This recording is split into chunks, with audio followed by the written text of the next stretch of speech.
Buenos días, Albertina, ¿cómo estás? Un gusto. En este momento nos encontramos en vivo en el Buenas Buenas aquí en BN Periodismo.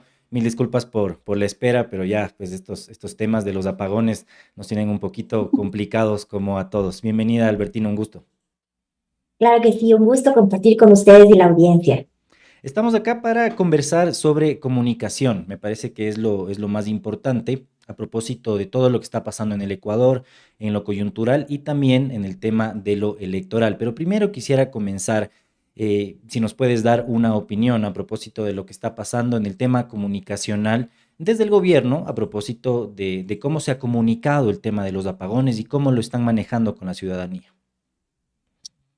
Bueno, el tema con la comunicación de los apagones ha estado un poco gris, digamos. Hay poca claridad de las causas. Se posiciona una narrativa muy dura, que es la de un sabotaje. Eso es tremendamente fuerte. Y se entiende que lo que se busca es un contrapeso para que el efecto de los apagones no tenga un efecto electoral. Ujú. Sin embargo, tiene esta ventana temporal de 2 días, literal, el presidente para aclarar. Es una acusación muy seria y de efectivamente tener evidencia de que hubo un apagón, los ecuatorianos merecemos esa explicación, incluso para tomar nuestras propias decisiones. Entonces, si bien en general la comunicación del gobierno en otros ámbitos no me ha parecido mal, específicamente en esto, creo que ha sido un poco desafortunada, poco oportuna y poco clara. No se olviden para las personas que recién se están conectando que estamos con Albertina Navas. Ella es directora de comunicación estratégica de la Pontificia Universidad Católica del Ecuador. Y ya yendo a temas electorales, una de las cosas que a mí siempre me preocupa cuando ya comenzamos estos procesos son las noticias falsas, ¿no? Porque uno puede ver luego en las mañanas, no, es que hubo un atentado en tal lado, es que de pronto se están robando las urnas, es que se encontraron unas urnas en la basura. ¿Uno cómo puede contrastar la gran cantidad de noticias falsas que se presentan una vez que hay estos procesos? Correcto. Bueno, creo que es muy importante también abordar este tema como un proceso de desinformación, porque a veces vulgarmente hablamos de fake news y si hacemos una traducción exacta serían noticias falsas Ujú. y así serían fáciles de reconocer. El Claro. detalle justamente es que esto es un fenómeno muy complejo que incluye noticias falsas en contextos verdaderos, a veces noticias verdaderas en contextos falsos o que no corresponden, o noticias verdaderas sin contexto.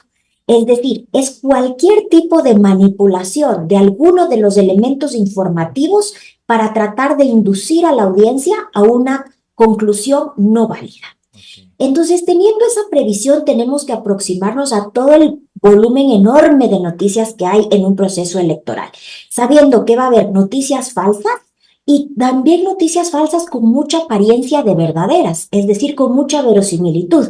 No sé si han recibido, por ejemplo, estos días han circulado muchas cadenas de WhatsApp que son larguísimas y de esos quizás el 98% es verdadero, pero hay dos hechos, hay alguno que es medianamente falso y uno que es falso y por la apariencia de realidad del resto de datos que son verdaderos, uno cree que absolutamente todo es verdad.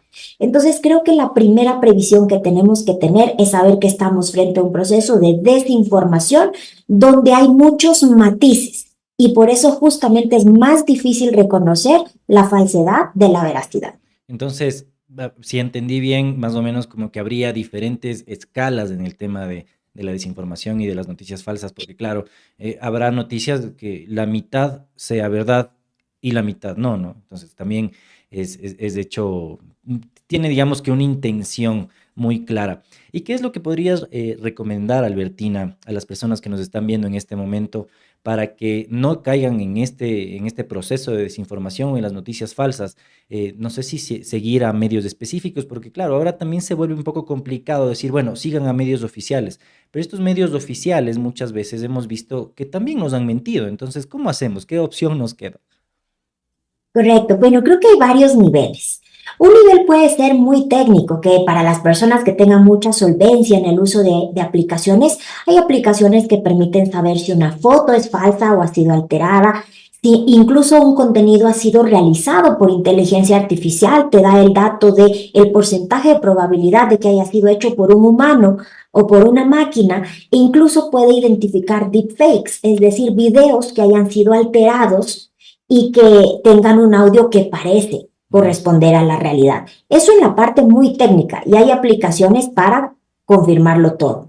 Sin embargo, si uno como ciudadano pues no tiene a la mano todas estas aplicaciones y sobre todo no tiene quizás el tiempo de hacer todas esas verificaciones, creo que hay dos salidas. Una, pues pegarse a medios que hacen este proceso por nosotros, los medios de verificación de datos, pero si no, una alternativa ciudadana básica, que es lo que se llama el filtro socrático. Es decir, hazte 3 preguntas que tienen que ver con lo que en su momento Sócrates decía, el filtro de la bondad, veracidad y utilidad. Ujú. ¿Qué significa esto? Pregúntate primero, me consta de primera mano. Si es una cadena de WhatsApp de la que no sé el origen, no me consta. En consecuencia, mejor no lo comparto. Segundo, ¿a quién le beneficia que yo comparta esto? Porque como tú bien decías, un tema importantísimo es que esto tiene agendas. Entonces, que yo ingenuamente comparta puede terminar haciéndole la corte a uno de los actores de Claro. la noticia. Entonces, preguntémonos, ¿a quién le conviene que yo comparta esta información? Y tercero, ¿de qué manera los protagonistas de esta noticia se benefician de que yo comparta esta información? Si una de estas respuestas no está clara o no hayas un beneficio o ves que el beneficiado es una persona que quizá tiene unas intenciones que no necesariamente son las positivas, no la compartas. Yo sé que a veces como ciudadanos tenemos el por si acaso. No sé si es verdad, pero por si acaso te paso este audio de WhatsApp. Creo que eso es lo que hay que cortar. Y como ciudadanos informados, críticos y responsables, nuestra primera cuota de aporte a combatir la desinformación es no compartir aquello que no nos consta. Y claro, y también existe como esta urgencia de la primicia, ¿no? Muchas veces, no solamente en los medios de comunicación, sino también como ciudadanos. Una de las cosas que yo siempre he criticado es a las personas que un poco se burlan de nuestros abuelos, de nuestros padres, de nuestros tíos, que comparten noticias falsas, porque claro, ellos no han tenido las facilidades digitales que nosotros hemos tenido como generaciones más nuevas. En este caso, ¿qué se podría hacer directamente de parte de los más jóvenes a las personas que nunca tuvieron esa facilidad y que, claro, estuvieron acostumbrados a que lo que diga la televisión, lo que diga el político y lo que diga la noticia es la verdad al 100%? Correcto, y eso tiene una parte bonita porque ellos vienen de una época en que lo que decía un medio de comunicación era incontrastable, Claro. era casi Vox Day, como se decía en su momento. Entonces ellos dicen, es que Facebook dice. Entonces, creo que ahí el ejercicio, con mucho respeto y con mucho cariño a las personas mayores, es conversarles que a diferencia de los medios tradicionales, Facebook no es el que publica, ni Twitter, ni Instagram, ni YouTube, sino que hay una persona que está generando ese contenido que no necesariamente lo ha hecho pasando un proceso de rigor periodístico. Y es verdad que hay estudios que muestran que las personas que son de una generación más de arriba de los 55 años comparten 7 veces más noticias falsas. Y por esto ese es un proceso efectivamente de formación social, es decir, de ir creando estas sensibilidades, porque quizás los más jóvenes compartan menos, pero como tú dices, a veces pueden ser un poquito menos delicados Ujú. en esta formación. Entonces, yo creo que es un tema de simplemente, por ejemplo, yo tengo mi madre tiene más de 80 años y también es el ejercicio, es casi una evangelización de, mira, mamá, esto del WhatsApp, ¿quién te mandó? No te mandó nadie, mira, confirmemos en Google, mira, veamos las noticias y después compartamos. Entonces, cuando ellos caen en cuenta que, ay, en serio que no sabía que no publica WhatsApp, van haciendo ellos también conciencia y afinando sus sensibilidades. Y ya como una última pregunta, Albertina, y repito, para las personas que igual se conectaron un poco tarde, estamos con la directora de Comunicación Estratégica de la Pontificia Universidad Católica del Ecuador. Siempre un gusto tenerla acá. ¿Qué es lo que, no sé, no tenemos una bolita de cristal, pero digamos, cuáles podrían ser las previsiones de lo que has podido ver comunicacionalmente, de lo que podría estar un poco circulando en redes sociales el fin de semana a propósito de las elecciones? Porque, bueno, más o menos uno ya podría imaginarse de las noticias que podrían estar saliendo. eh, tomando en cuenta también el gobierno, la narrativa que está instalando el gobierno de los sabotajes. Correcto. Bueno, en X se han logrado identificar cerca de un tercio, es decir, un 30% de las cuentas que están compartiendo en X en la comunidad ecuatoriana son falsas o son cuentas trolls, es decir, cuentas pagadas con el objetivo de posicionar Ujú. una determinada idea. Entonces hay que tener cuidado.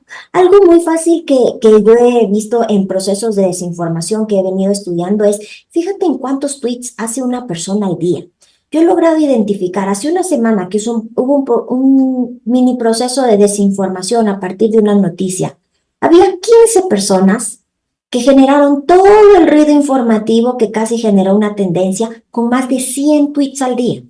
Es imposible. Es decir, si tú no tienes o un robot o no estás pagado para hacer eso, es imposible que tengas esa capacidad de publicación. Entonces, seamos agudos, fijémonos, ¿quién publica qué? ¿Quién le sigue a quién? ¿Quién comparte lo que publica quién? Y vamos a empezar a identificar patrones. Gente que comparte todo lo que publica una determinada cuenta y nunca publica nada más. Gente que publica de una manera intensiva, como si no tuvieran nada más que hacer en esta vida.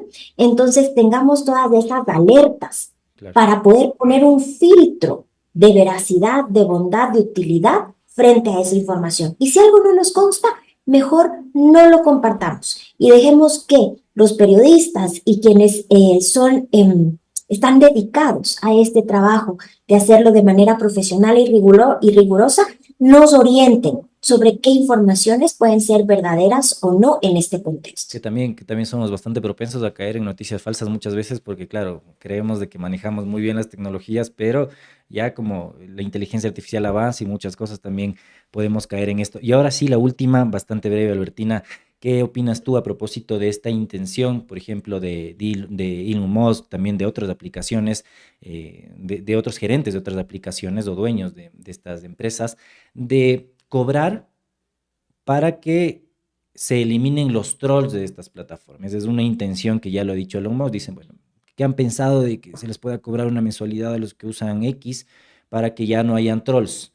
¿Esto garantiza de alguna u otra forma la comunicación? ¿Garantiza que no haya desinformación o simplemente es cobrar por cobrar?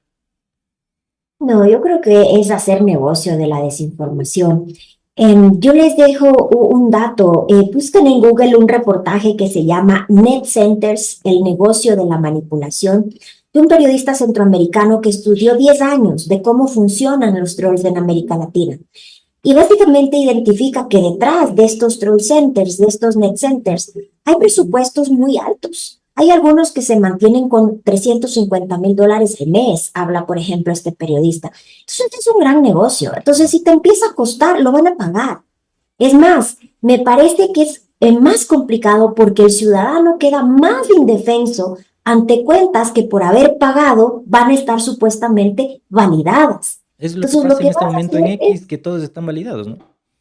exacto, entonces estás validado además porque has hecho un pago, Claro. no porque de verdad yo haya autenticado tu identidad o tu contenido. Entonces yo creo que esa medida en nada va a ayudar a limpiar de trolls la tuitosfera y al contrario va a generar una brecha donde además yo troll me valido como una cuenta confiable porque he pagado la membresía.